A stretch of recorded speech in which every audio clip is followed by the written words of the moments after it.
Hello everyone and welcome back to yet again another episode of Coffee&Crypto. My name's Don. Thank you so much for tuning in and watching today's video.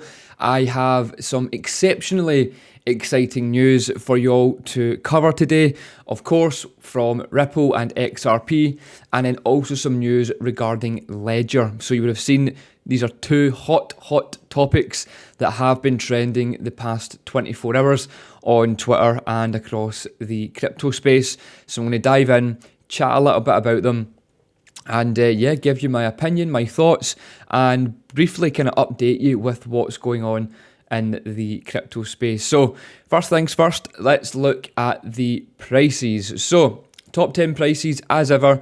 To start the video off, we've got Bitcoin sitting at $26,800, Ethereum at $1,805, BNB $309.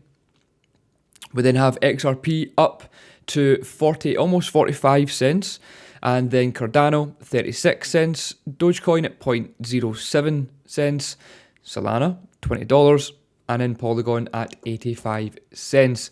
Now, the main one obviously you'll see here is our beloved XRP, which is up currently 5.5% on the day. It was up slightly more last night. I think it was up around 10% as of last night, but obviously it has come down just a little bit over the course of the past few hours. But yeah, as we can see here, we've seen a bit of a run up last night as the news broke of the Ripple case. So some positive news regarding the XRP or the Ripple settlement with the SEC, which I'm about to cover.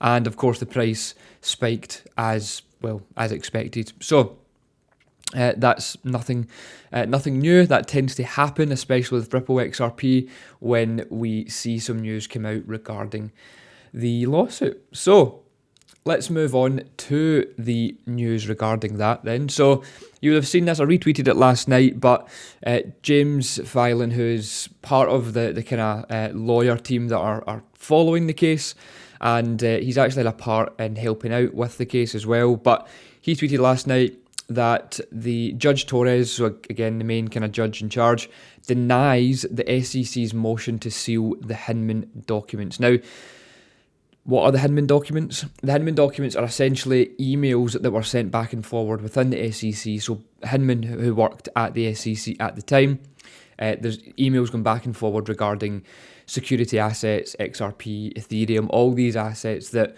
were quote unquote a security or not a security, but the SEC have been trying to hide these emails because what we believe is there is information in those emails that prove that, well, XRP is not a security, and the SEC know that, therefore they're trying their best to hide it.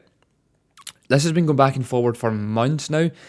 We almost had these documents, or we got them approved at some point last year, but then again, the SEC, they've got like I think it's a 14-day or a 30-day period to kind of fight back, and they did, and it was overturned quite a while ago.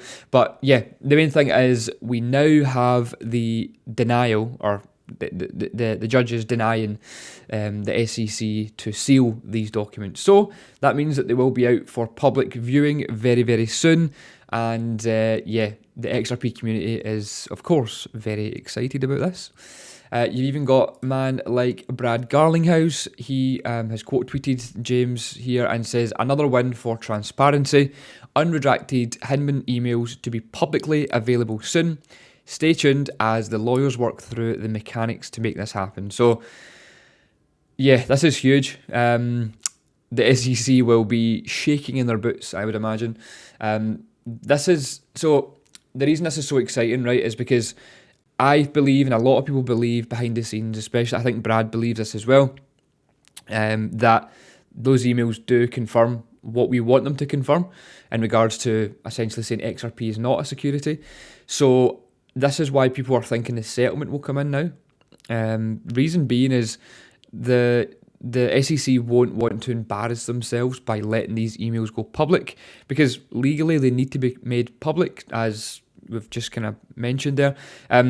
So legally they have to be made public. People will be able to see that the SEC have just been talking absolute nonsense, and back in 2018, 2019, whatever it was, these emails say that they're not securities, and yeah, people now think that they'll just decide to not allow these emails to go out, and they'll agree to settle and just look, call it quits. We're sorry. We will no longer chase this court case. Pay us $10 million, whatever it is, and that's it. We'll stop chasing you. So that's the belief, that's the hope, that's the thoughts that's going to come out. Ripple should have been winning that, or have been winning this case, but they should win this case by a long shot anyway. But again, I won't kind of go into it, but we all know our thoughts on the case.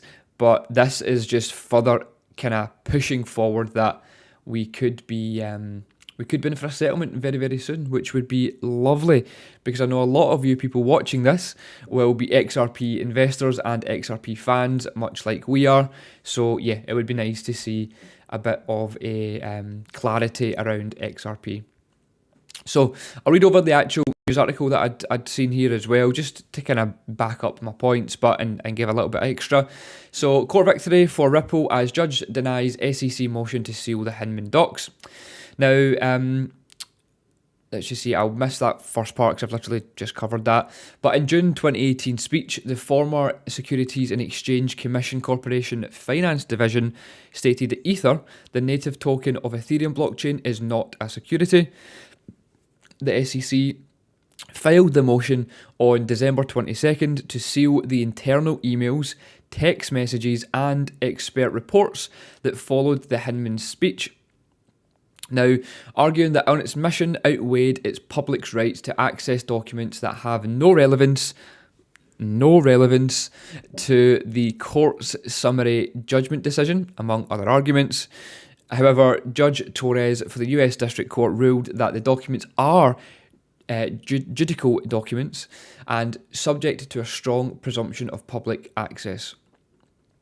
So, the Hinman speech documents would reasonably have the tendency to influence the court's ruling on a motion. So essentially, even Judge Torres believes that the Bill Hinman speech back in 2018, when he was talking about Ethereum being not a security and mentioning other crypto coins, Judge Torres also believes that the information in those emails or text messages or the speech in general will reveal kind of what she wants to reveal. Now, the whole point of this is it's went to court. Judge Torres is a middleman or middle woman, I guess, in this, where she doesn't favour Ripple, she doesn't favour SEC, she's just bang in the middle, and she sees the case for what it is, and she strongly believes that the SEC are, well, trying to hide something, and not so much they're trying to hide something, but she believes that providing the information in that speech from those documents will help the court case, and that's all she cares about. At the end of the day, she doesn't care who wins, she cares about the right thing happening. Therefore, she needs all the evidence, therefore she needs the Hinman documents, so on and so forth. You see where I'm going with this. But yeah, so hopefully we see these documents very, very soon, or they decide to just settle, which would be preferred. Now, Judge Torres said that the court has also rejected the SEC's argument that sealing the documents is necessary to preserve an openness and candour with the SEC. She states that the Hinman speech documents are not protected by the deliberative process privilege because they do not relate to an agency position, decision or policy. They are simply a speech about security tokens in 2018. That's it.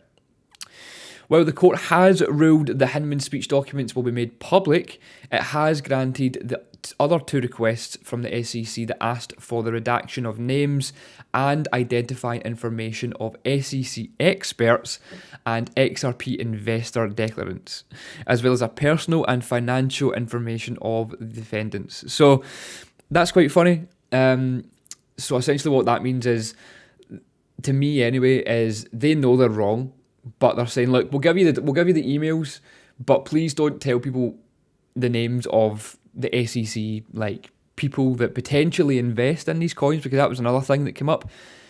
Some of these SEC officials are crypto investors and haven't declared that. I'm guessing maybe these emails or this speech mentions that, and their personal information, they don't want that given out either. So the SEC have got that covered. And I think it's because, well, it's to protect their staff, because the the XRP community will no doubt come after these people and make their life a living hell, especially because of what's going on recently. But yeah, so they have got that, but we don't care about that. We care about the justice for XRP. So yeah, hide the names, we don't care. As long as we get a settlement, that's all that matters. So the court also denies certain motions to seal from Ripple, including references linking to Ripple's revenues with XRP sales and the amount of compensation offered to trading platforms, among others. And that is when Ripple and XRP were looking to get onto exchanges or allow the XRP token to be used as a cross-border payment for these companies. Often what was happened was the company was approached by Ripple and says, look, we've got this new system, it will help you with cross-border payments. If you're willing to do it, we will give you X amount of XRP as liquidity, and just to kind of prove the point. And with that, some of them would have been given compensation to almost like a, look, try it, let me know how it works, and for doing that, we'll give you 100,000 XRP, or what. It's basically just, rather than paying them in dollars, they're paying them in XRP. So they've denied the motion to seal that. So again, not a huge deal. It's kind of like paid promotion almost, but at the same time, the product of XRP is not the same as like these regular crypto coins. The whole point of XRP is the cross-border payments, and Ripple is a business that runs with, or helping banks with moving money cross-border with a kind of fraction of the cost and a super kind of speed. So yeah, so paying for that isn't the worst. But yeah, anyway, they've been denied sealing those documents, which I'm sure they're not that bothered about, in all honesty. But yeah, that's the Ripple XRP news. Obviously quite exciting news for this channel because we're big XRP fans, big XRP investors, have done since 2017 and have been waiting for a real price increase since then. Obviously we've seen quite a nice price increase to around $2 back in April 21, but we're looking for the bigger numbers, and that goes back to a little bit of what I mentioned on the end of yesterday's video. When it comes to investing, we invest in projects for the big wins, for the bull run, for when they come and do the 500% returns or the 1,000% returns. We're not that bothered about 2x's and 3x's. We're really here to make the big money in crypto. So yeah, hopefully now, don't get me wrong, we're still in a bear market. I don't think that this will necessarily really catapult the price. I think it will definitely help the price, but look, it's crypto, no one really knows what it can do. My main focus is, I guess, just making sure I've got enough Ripple XRP that I'm happy with, because if things go well, then of course there'll be some sort of increase in price. So again, no financial advice. I can't guarantee anything, unfortunately. It's just my opinion and what I think will happen. But don't listen to me. I'm just some crazy guy that speaks about crypto whilst drinking coffee in the morning. So that's all, like I said, about the XRP stuff. Hopefully you are excited as I am. But yeah, let's swiftly move on to some Ledger news. So Ledger Nano, the hardware wallet, has had a little bit of backlash, shall we say, on Twitter. So let's dive into that. I think that's the first time I've actually drank coffee live on this video. I always forget to drink it. Anyway, so Ledger bats back criticism on the new wallet recovery service. So let me just pause that. So you're saying this is not what customers want. Actually, this is what future customers want, said the CEO of Ledger. Now, if you've no clue what I'm talking about, essentially in fact, you know what, I'll read this article, then hopefully it helps you a little bit, then I'll give my opinion on it. So the crypto wallet maker Ledger came under fire this week, well, last night, for its new Ledger recovery feature, with some posters on Twitter arguing that the service, which stores encrypted user seed phrases with third-party custodians, undermines Ledger's stated commitment to privacy and security. So during a Twitter Spaces session, the Ledger CEO was defending the offering, so he thinks it's a great idea. Again, I'll give you my opinion on what I think in just a sec. So to quote here then, you're saying this is not what customers want. Actually, this is what future customers want, he said, apparently. This is the way that the next hundred of millions of people will actually onboard to crypto. The incident underscores the long simmering tension between blockchain-focused companies looking to attract new users and ideologically minded segments of the crypto community. It can be difficult to square user experience with core ideals. So, Ledger Recovery, this new system, this new thing that they've brought into place was essentially a monthly subscription to an opt-in service. It wasn't an automatic service, it was an opt-in service for $9.99 or $10 a month. I think it says it on this article somewhere. Yeah, there we go. $9.99 per month. You can opt in and essentially you can use ID. If you'd lost your seed phrase or whatever it may be, you lost your 12 word phrase, then you could use identification to kind of upload and get access to your ledger, which seems like a great idea in the offset, but people were not happy about that, and I'll read more and explain why. So, the cold storage device that link a person's crypto to a USB thumb drive. So again, you should all know what Ledger is by now. Compared to browser-based hot wallets like MetaMask, which stay connected to the internet at all times, or exchanges like Coinbase or Binance, which hold the customer's funds on behalf of them. Hardware wallets are considered the most secure way to hold crypto. Now, when you set up your wallet, as you know, you get 12 words that you have to write down, and that is your seed phrase or your secret wallet recovery phrase or whatever you want to call it. You need to keep that safe, and that is how you access your crypto, essentially. So the ledger, so the actual little ledger, that's not a ledger, that's my car key, but the ledger looks very similar to this, where you plug it into your laptop, or you can do Bluetooth on your phone, depending on what ledger you've got. You then put in the 12 phase recovery, if this is again if you forgot your password or something, and that would access your crypto that's on the blockchain. Now your crypto is still on the blockchain. It doesn't mean that you've removed it and it gets held on that. So like if you lose the physical ledger, the physical product, that's fine.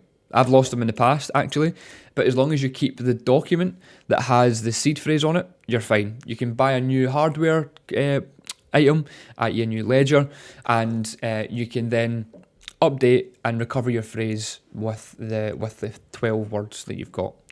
So that's a quick rundown on how it works, if you don't already know that. And we've been recommending them for years. I use a ledger, not for all of my crypto, but for a kind of portion of it. And yeah, it's always been the kind of one to use. There are other wallets out there like Trezor, which I think a lot of people are now moving to. But yeah, anyway, I'll crack back on with this. Hopefully you now are starting to follow, if you didn't know already, what a ledger actually was. So this part here then, like I said, on Tuesday, Ledger confirmed speculation that it was introducing an optional $9.99 per month seed phrase recovery service for owners of its Nano X wallet. The service, Ledger Recover, offers a way for people to secure their seed phrases without worrying about losing the paper. Again, I think I've pretty much covered this. This is what happens when I go off on my rants. I end up covering half of what's actually in the article. You get the kind of point here. They were offering a new service. People weren't happy about it because they believed it went against what they said they would do in the past. They also said they were going to share some of their information with third parties, which people obviously were not happy with. I've got this article here on Twitter, which is probably a better way of describing it, which I'll read for you now, and it might make a bit more sense. But so here then, so apparently new Ledger hardware devices have the capability of sending the private key from the device, which is obviously not good. The whole point of it is to keep it secure on the device so that no third parties can kind of get into it. This just came to light as Ledger unveiled its Ledger Recovery Service. This recovery service is actually not the core issue. It's what it tells us about the hardware wallet's capabilities. Now, a properly secure hardware wallet shouldn't be capable of sending a private key, period. Now, the fact that the device has the capability of sending the private key is even a flaw. So people aren't really focusing on what the main issue here. People are focused on the fact that they think, well, why should I be paying for a service and opting into a service that doesn't really feel secure? But what this guy here, Colin, is kind of making a point of is that's fine. Like that's an opt-in service. Not everyone will be guaranteed to use that service. But the bigger service is the fact that the ledger itself is able to send your seed phrase, which means Can people hack that and connect and take that seed phrase out of your device? So so the fact is the device has the capability of sending the private key. Even if Ledger were to release a patch to address the issue, they can't fix this issue because they have just admitted that the hardware device is capable of sending a private key. Now, in my opinion, I didn't know that was possible. I thought the private key was stored on the device, you wrote it down, and that was it. That's kind of the whole point of the security. So I've seen some red herring discussions regarding the opt-in service. People saying, don't worry, it's an opt-in service, opt-in feature, or just don't update to the newest firmware. But they're all missing the above single massively important point. And supposedly the old Ledger Nano S doesn't have this capability as well, which he believes is a flaw. So a temporary stopgap solution can be used on the older Nano S, which most people probably have, unless you've bought a new Nano X recently. But Ledger as a company isn't really trustworthy at this point, especially after they already leaked all of our personal information to the internet in 2020. So again, you might remember getting some emails regarding that a few years ago. So the moral of the story is, well, my opinion is, maybe that's better. Do I believe that Ledger is unsafe? Do I want to stop using Ledger and move to a different hardware wallet? Point one, I don't believe that they're unsafe. No. Obviously, this article kind of opened my eyes a little bit, because private keys, the whole point of crypto, and we've said it so many times, like, not your keys, not your crypto. And what that means, if you don't have those 12-word recovery phrase or the seed phrase, that is your keys, as they call it. If you don't have that, then the crypto is on an exchange, it's potentially able to be hacked and whatever, right? For me, the past few years, I've spread my risk across exchanges. I hold in SwissBorg, KuCoin, BYBIT, Binance, and then obviously Ledger as well. To spread that risk, I trust SwissBorg the most. And I'm not just saying that because I've got a SwissBorg hoodie on, by the way. I do just trust SwissBorg the most out of all the exchanges. And there's reasons behind that, which I've covered many, many times before. But I spread my risk, and I also keep some in Ledger. I understand that there's more risk having it on an exchange. I'm more than happy with that. But with Ledger, I probably won't jump ship. I won't jump to Trezor. Again, Trezor wallet is just as good as Ledger. It's just a competitor, so it does the same job. I think actually the little Trezor device is maybe nicer to look at, and it's got a bit more kind of usability or whatever, or UX for the customer. But I'm not personally all that worried about it. But I do know some of our members, obviously our Discord community that we have over 2,000 members of, we have chats with them regularly, and a lot of people have, and a lot of our personal clients have lots of money on a Ledger, multiple 6 figures and some 7 figures. So I understand why you would be worried. Again, it's on you as the owner of that to decide what you want to do. If you want to go elsewhere, Trezor is probably what I'd recommend. If not, just don't opt into this service. And again, it's everything's at your own risk. The whole point of crypto is everything's at your own risk. You are your own kind of bank, your own self-custodial. With Ledger, it's up to you to manage and decide what you want to do. I can't tell you what to do with your money and how to save or how to secure it.